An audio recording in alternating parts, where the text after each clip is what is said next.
Hello friends, I'm Narendra Verma once again before you. As you know very well, we have been dealing with the chapter number 8, Controlling for class 12 CBSE syllabus under business studies, right? And in today's session, what we are going to cover, process or the steps of control. Okay, like I told you in the beginning in the part 1 video, that controlling is not a single stroke activity, it is also a process. We discussed the definition, and a process, we can define a concept as a process if it has various steps, right? So today we are going to learn what are the steps of controlling. Okay, so without wasting much time, let's have a discussion about it. So here are the steps of controlling. There are 5 steps, right?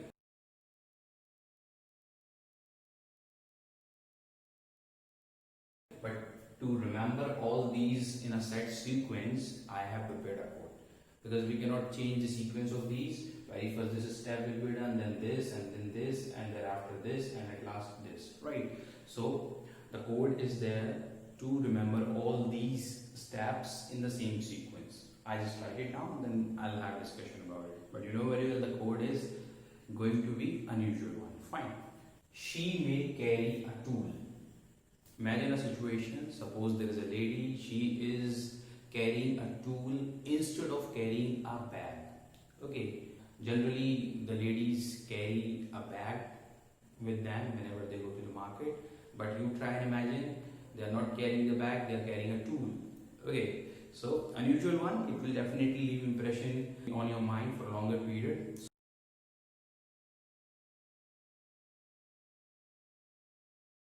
So let's see how this code is going to work here. This S stands for setting performance, this M stands for measuring actual performance, this C stands for comparing actual performance with the standards, this A stands for analyzing deviations, and this T stands for taking corrective actions, right? She may carry a tool. Okay.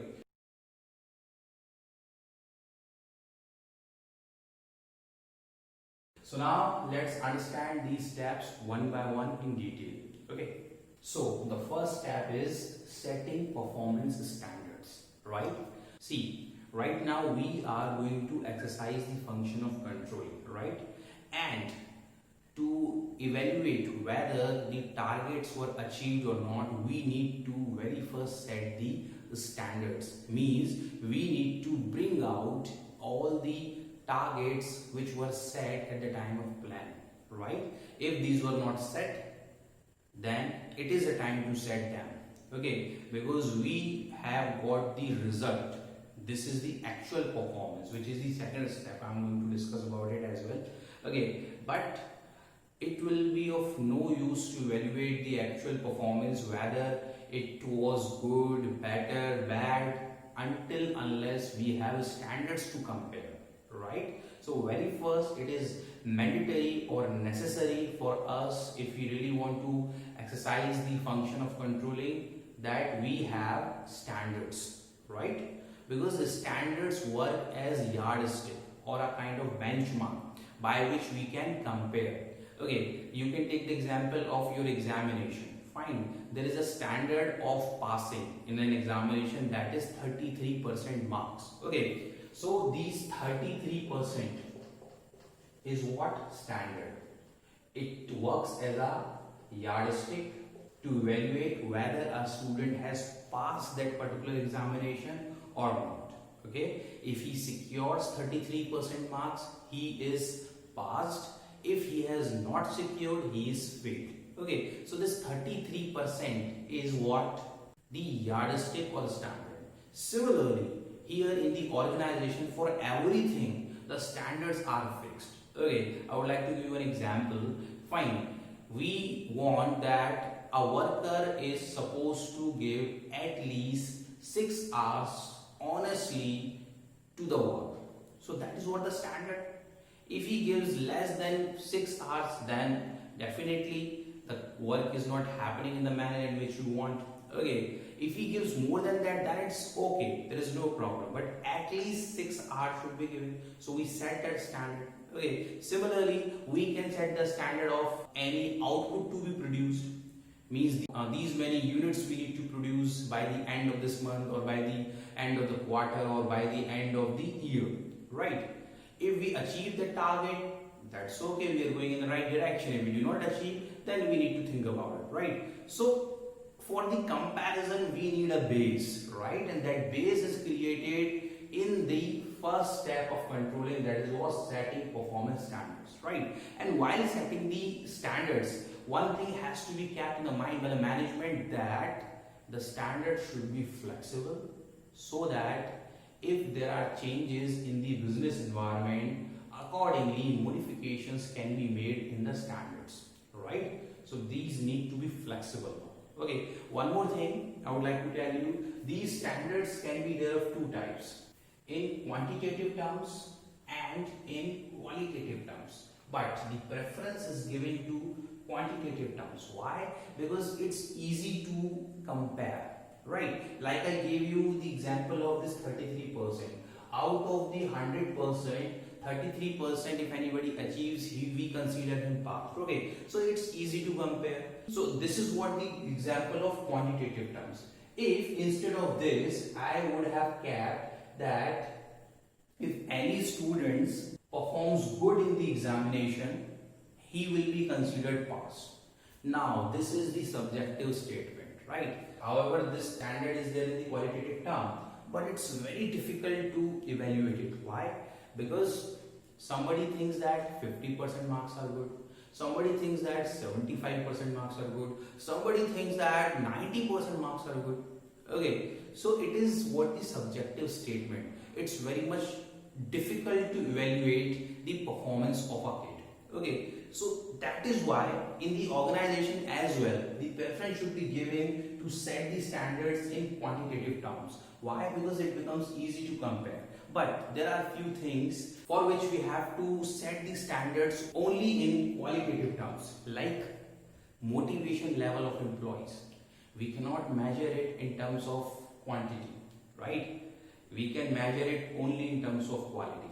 Okay, and improvement in the performance of the employee, improvement of the goodwill. Okay, and there are various other things. Okay, so for those, standards can be set only in qualitative terms. Otherwise, most of the times the standards are set in quantitative terms. Okay, whether we want to set the standards for profit earning, for sales increasing, okay, or for reducing the cost, okay, or for increasing the output or anything, right? These standards are generally set in quantitative terms. Alright, so it was all about the setting performance standard. This is the first step of controlling process, and it is very much necessary because in the absence of it, we cannot complete the controlling function because we need base to compare.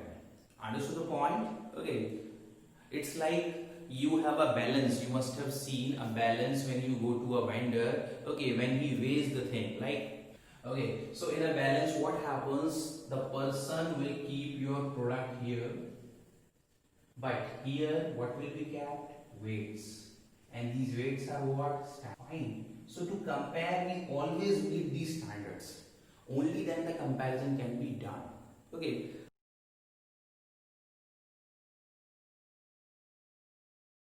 So you must have understood in the controlling process what we need first, standards. Okay, thereafter we move on to the another step. So let's understand what is the second step here.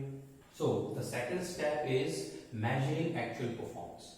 Very first we set the standards, and after setting the standards we need to measure or record or just calculate the actual performance. Okay, the actual result in terms of everything, whether it is output or it is profit or it is calculation of cost or anything, right? For everything for which we had set these standards, it's time to record or measure the actual performance of the same.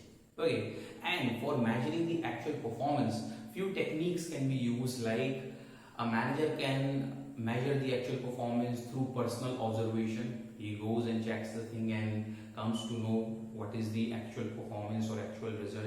Okay, or he may ask the performance reports. On that basis he can have the idea that what is the result. Okay, he can see the financial statements. Okay, and maybe possible if you talk about the measurement of profit, okay, then few techniques like accounting ratios can be used. Gross profit ratio, net profit ratio, return on investment ratio. Okay, there are various techniques to record the actual performance. Okay, say for example, the performance standard was there to produce 1000 units. Okay, in actual we got that 990 units were produced. Okay, so how we'll come to know about it? We'll come to know about it after calculating and checking everything. Okay, one more thing, let me tell you, the standards are set in terms of quality of the product as well. Okay, and for that, in small organization, each and every product produced is checked, okay, in terms of the quality, whether it meets the standard set or not. Okay, but in case of large companies, it is not possible to check each and every product. What they do, they just do the checking on sample basis. It is called sample checking. Randomly they just pick few products and these are matched with the quality standards. If all okay, then there is no problem, but if the problem is there, then the further steps will be taken for the same. Understood the point?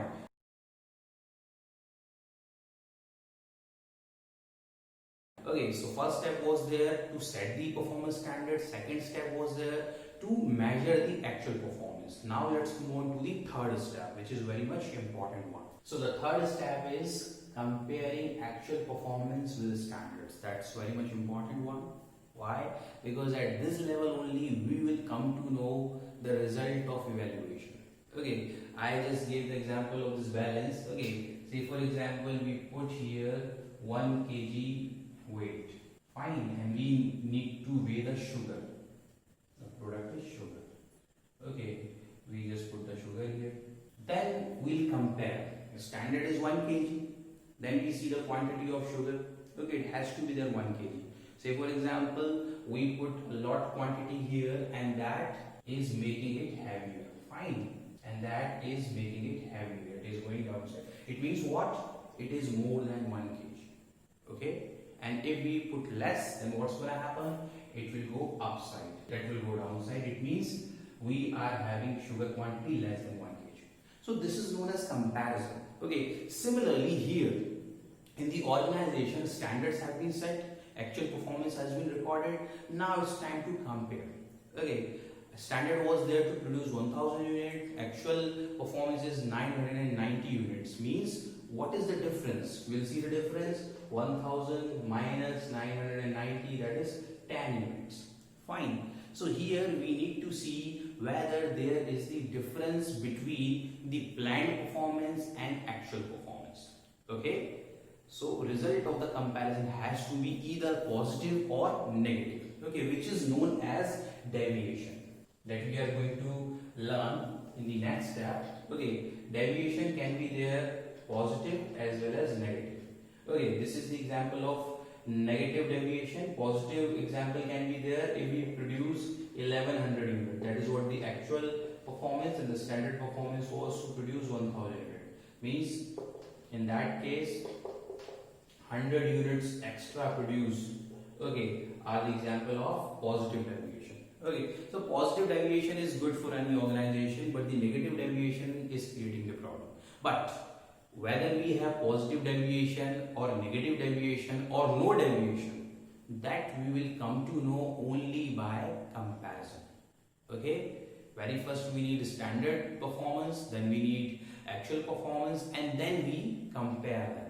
And after comparison, we come to know whether there is a difference between the standards and actual performance. Understood the point? So in this step, if everything is there in the planned manner, means the actual performance meets the standards, then the controlling process ends here. We do not move further for controlling. Why? Because for the things we wanted to control, we have got the result. We just wanted our standards to be met. And after recording the actual performance and comparing it with the standards, we have come to know that we have met the standards. So the controlling process is over at this point.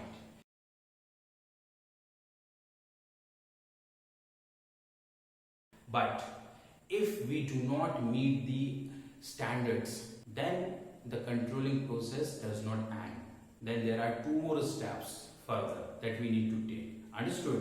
So let's understand them as well. So if deviation exists, right, that we came to know under third step, then we move towards the fourth step, that is analyzing the deviation, right? We analyze it through different aspects.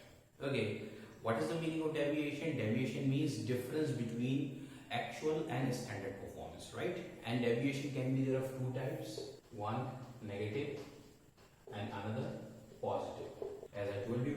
Okay, so in positive deviation there is no problem. What is the meaning of positive deviation? When the actual performance or output or result is more than or better than the standard performance. Okay, that is what the positive deviation. Then there is no problem and no analysis is needed in that case, because everybody wants at least the standard. If somebody is getting beyond the standard, that's good enough. Okay, now, but if there is negative deviation, means the actual performance is below or less than the standard performance, then there is a reason to think about it. Okay, so analysis is must.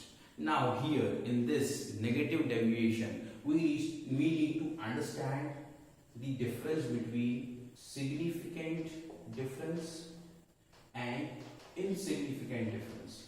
Okay, means we can say major deviation and we can say minor deviation, right?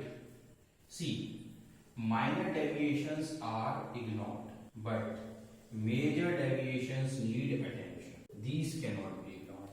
Okay, let's understand this thing. When we set these standards, so while setting these standards, we need to set the range of the deviation as well. Okay, for example, we set the standards of the output to be produced 1000 units, right? Okay, so at that time we set the range of deviation as well. Fine. The range of deviation means 200 units can be there in positive and 200 units can be there in negative as well. So this is known as range. 200 plus and 200 minus. Okay, if 200 plus is going, no problem at all. If it is going more than that, then also there is no problem. Okay, but in case of negative deviation, if it is going beyond this, then it becomes the major deviation, right?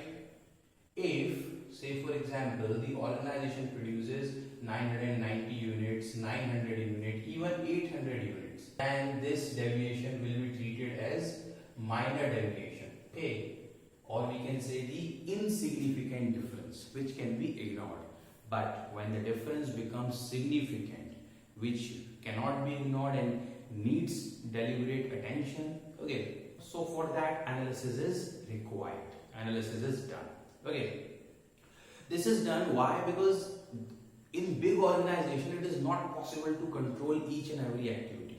Okay, fine. And there is a very much possibility that due to some factors which are uncontrollable, okay, the results are going to be affected. Okay, so that is why, keeping those things in our mind, we keep the range of the deviation. But if the deviation is going beyond the range, then there is a matter to think about it. Fine.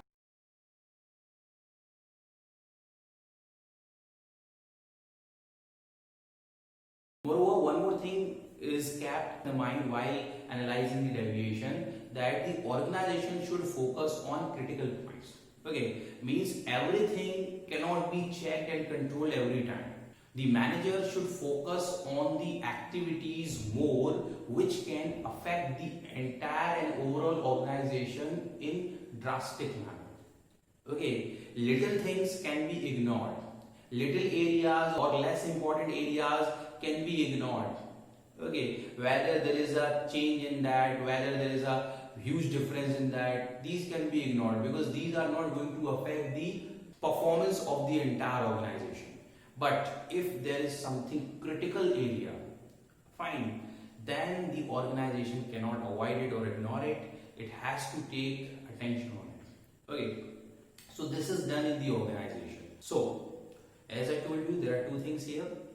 In a little while, we'll discuss about these two things in detail. Okay, so after focusing on critical area, and after recording the major deviations, okay, if any, then we need to focus the reasons behind them. Okay, we need to know the exact reason for the entire process analysis of deviation is done.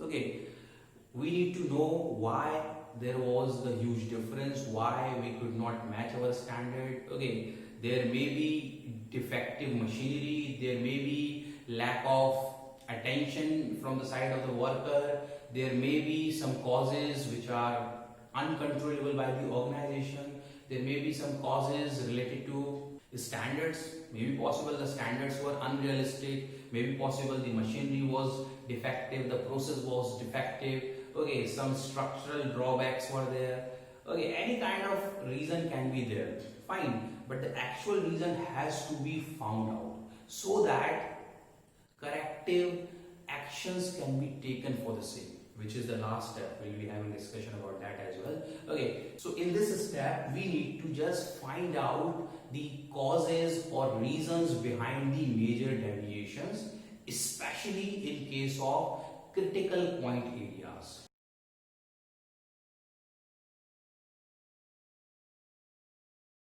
Very first we need to know the major deviations and we need to focus on the critical areas. For that, two techniques are used by the management. Let's have discussion about them.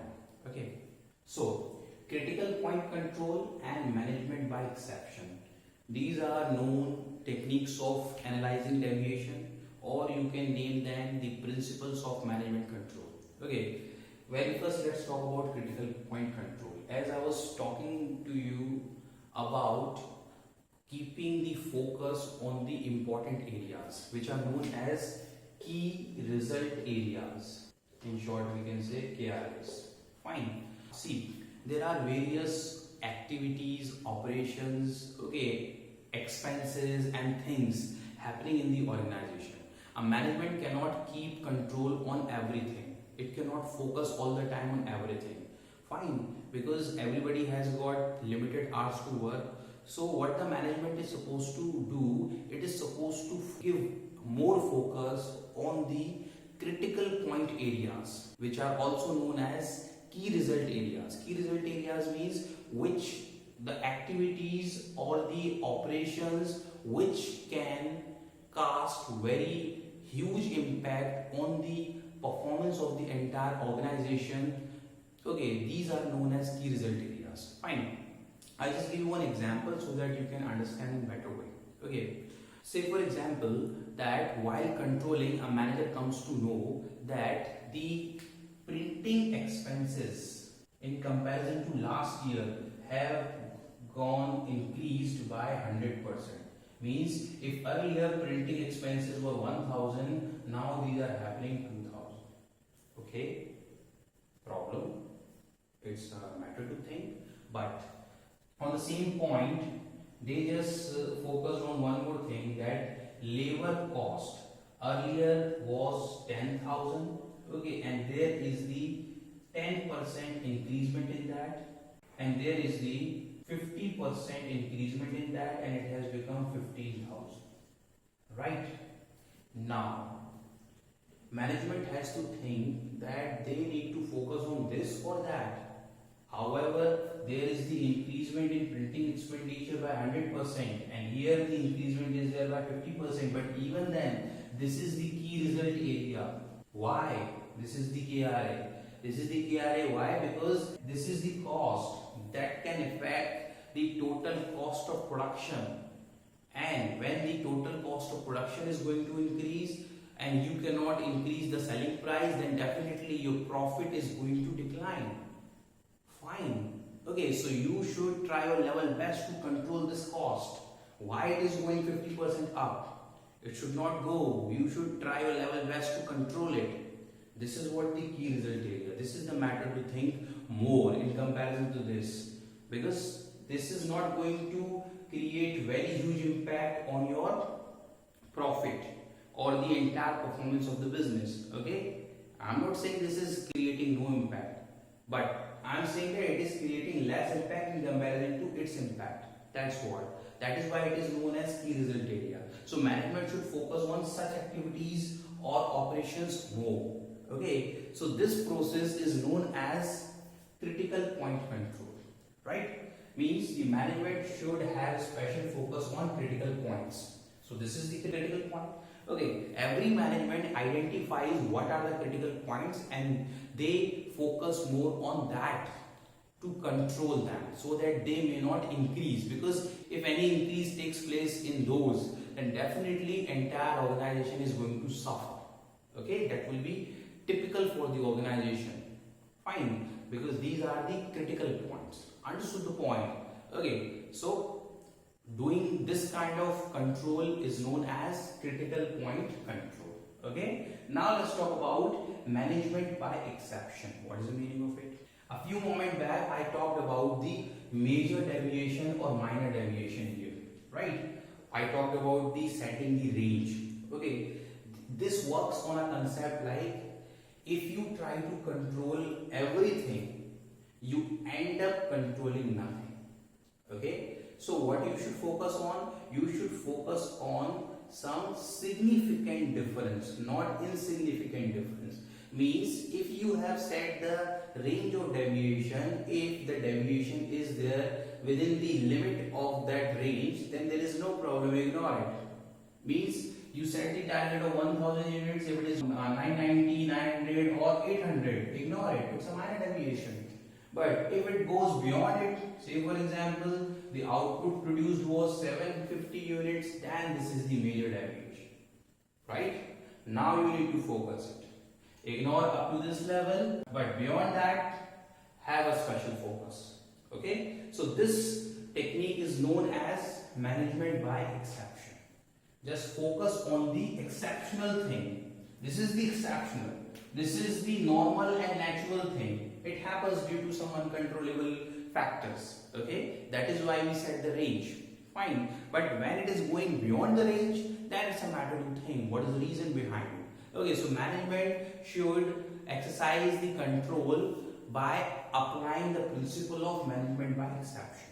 Okay, because if they try to control everything and then in actual they cannot control anything, because there are multiple and n number of things and activities and operations going on simultaneously in an organization. Okay, the larger the organization, the bigger the problems are. Fine. So the management has to focus on significant differences and on critical points. That is why these two principles are working here. Okay, I hope you must have understood about these two, critical point control and management by exception. This management by exception is written as MBE, okay, or it is also known as management by control. Fine.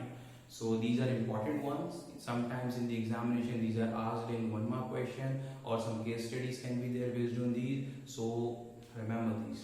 Understood the point?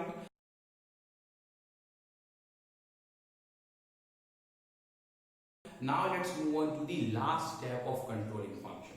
So the final step of controlling process is taking corrective actions. Okay, let me tell you, by applying the two techniques, critical point control and management by exception, we come to know the areas in which we need to see the deviations. Okay, and we have to focus on major deviations like I explained to you, right? So there is no point of taking corrective measure in case of minor deviation or in case of the areas which are not critical like this. Fine. There is no need to take corrective actions because management has some more important areas to focus. But in case of major deviation and the key result areas, if there is any deviation, which is, so in case of key result areas, if there is any major deviation, then the organization has to think. Okay, it has to think, it has to inquire what are the causes very first, and after doing the analysis process complete, means after finding out the real causes of that, it's time to correct them so that these may not repeat. Because if the corrective measure is not taken, then it's useless to exercise the controlling function, because you come to know where the problem is but you are not solving it. Okay, so there is no point of exercising controlling function. because we exercise the controlling function to make the corrections if there is any problem. So you have come to the problem, but even then you are not correcting, then it's not of any use, right? So the controlling function becomes effective only in the case when the corrective measures are taken in case of major deviations, especially in the key result areas. Understood the point? Okay. One more thing, sometimes it becomes a situation like we cannot make any corrective actions, we cannot take any step, okay, because these standards are faulty. Then what we have to do, we have to revise these standards, okay. If we are not able to make any correction, we are not able to take any corrective measure to remove that problem, then what we are supposed to do, we are supposed to revise our standards, okay. So that is also the part of taking corrective measure. Fine. So in that way, the controlling process gets completed.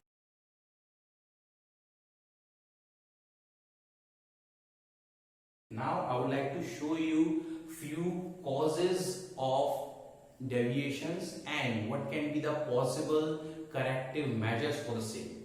These are there just to give you the idea. Okay, and sometimes these become important from the case studies point of view. So have a special focus on that. Okay, so that you may understand it how this taking corrective action step works. Fine. So just let's understand these. So friends, here are some examples of corrective actions, right? These are the causes of deviation and these are the possible corrective action. So very first, if the cause of major deviation is defective material, fine, there is a problem in the material, then what can be the possible corrective action? See here, change quality specification of material. Obviously, what you're gonna do? If you find the problem in the material, definitely you will change the specification of material. Okay, maybe possible we could not match our standard, we could not produce these standard units due to the defect in the machinery. Then what is going to be the corrective action? Repair or replace the existing machinery. If it is not possible to replace it because it is going to cost much, then at least repair it. Okay, or one more reason can be there, like obsolete machinery, means now the machinery needs updation. Okay, it has become old.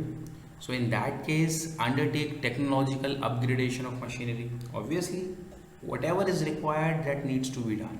Okay, maybe possible there is a defect in process, means whatever process for production or any other operation you have adopted, there is a flaw in that, there is some problem. Then just identify where the problem is and then modify the existing process accordingly. Okay. Another reason of the major deviation between actual and standard performance can be the poor working conditions. Means the workers who are working in the organization, these are working in the poor working condition. Means there is not the proper air available where they are working, dirt is there. Just because of those reasons, their efficiency is decreasing. So in that case, what the management is supposed to do? They can take a corrective measure like improving the physical conditions of work. Okay, the rooms or the place where the work happens, that can be improved. Okay, there can be some modification. Can be one more defect in lack of motivation. Employees could not meet the target because we could not motivate them. They felt the lack of motivation. So in that case also, what can be the corrective measure? Providing suitable incentives, right? The employees get motivated due to the incentive. Okay, whether they need financial incentive or non-financial incentive, that has to be done. So these are some kind of general causes of deviation and their possible corrective action. These are given and explained here just to give you the idea, so that you yourself can frame some kind of possible corrective actions. Okay, some application based case studies you may experience in this case, and having the ideas with these corrective action, you have to think the corrective actions on your own. Understood the point? Alright friends, it was all about the controlling function. We have discussed all these steps one by one with the suitable examples. I hope you must have understood all the points pretty well. There are few case studies as well for your practice at last. Okay, practice them, and very soon I'm going to meet you with the another video on another chapter. Okay, till then, thank you, bye bye.